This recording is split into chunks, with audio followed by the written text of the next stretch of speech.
Welcome to Out Past the Rings, Volume 43. And for this volume, if it's not a New York bagel and you're on tour, don't even fucking touch it.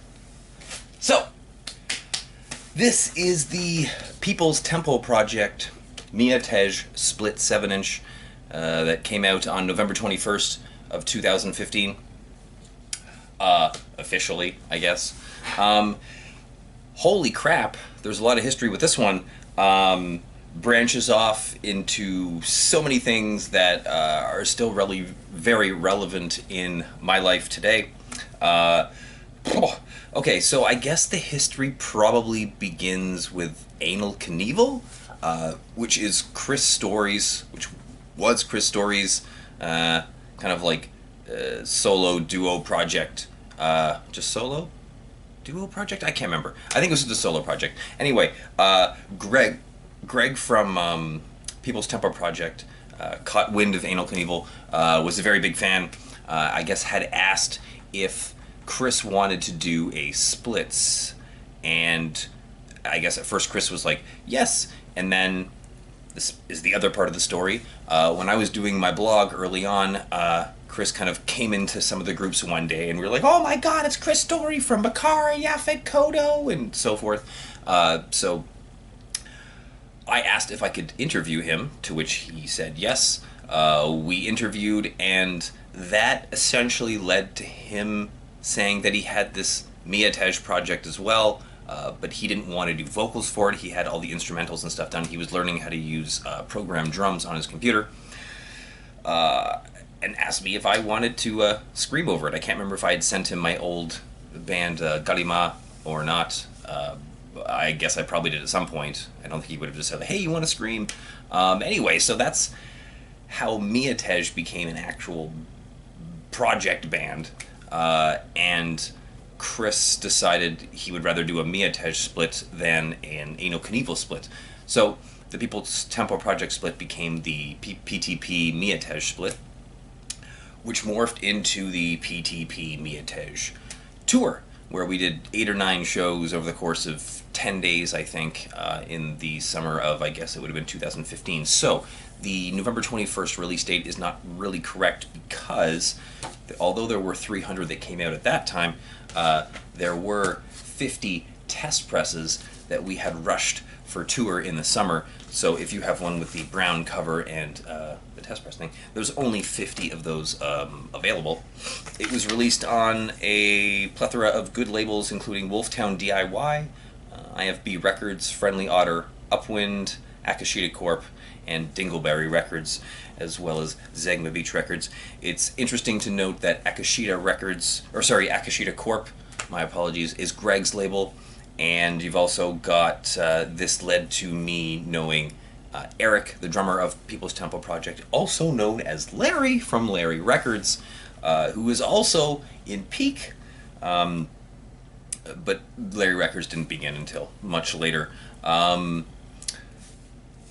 did the insert for the mятеж thing. I just got a thing from the dollar store and then wrote the lyrics in the circles.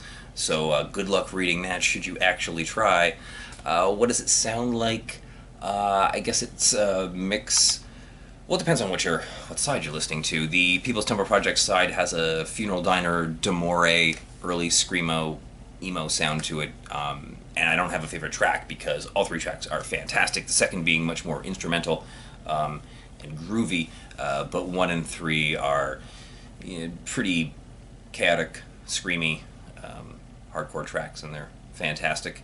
The mятеж side, I don't know. I'm in the band, and going back and trying to listen to this is kind of difficult because I couldn't do my vocals, and they're also extremely high in the mix. So it's like, here's some horrible vocal takes.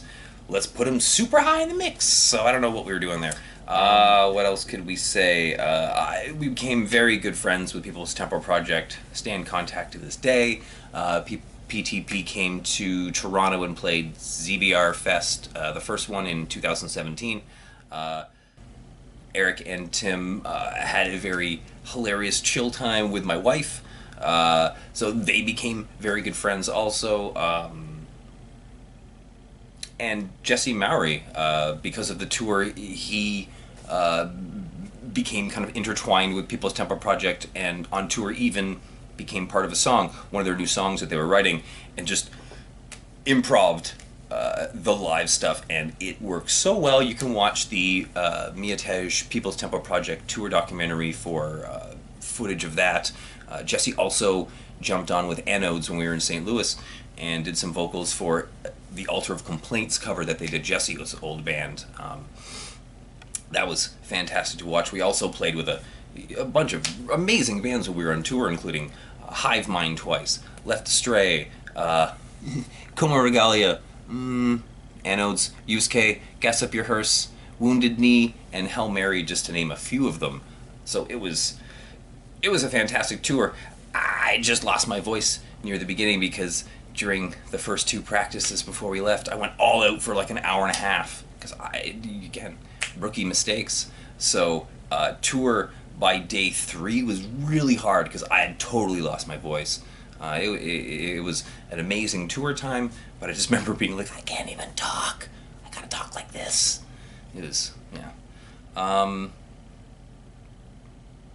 This also leads to the Friendly Otter connection with Olin, who jumped on tour with us at the Warp Zone Fest in, I don't remember, wherever Yusuke's from. And you came for whatever it was, like 7 days, and really got to know him well. Fantastic person, really good tour companion for sure.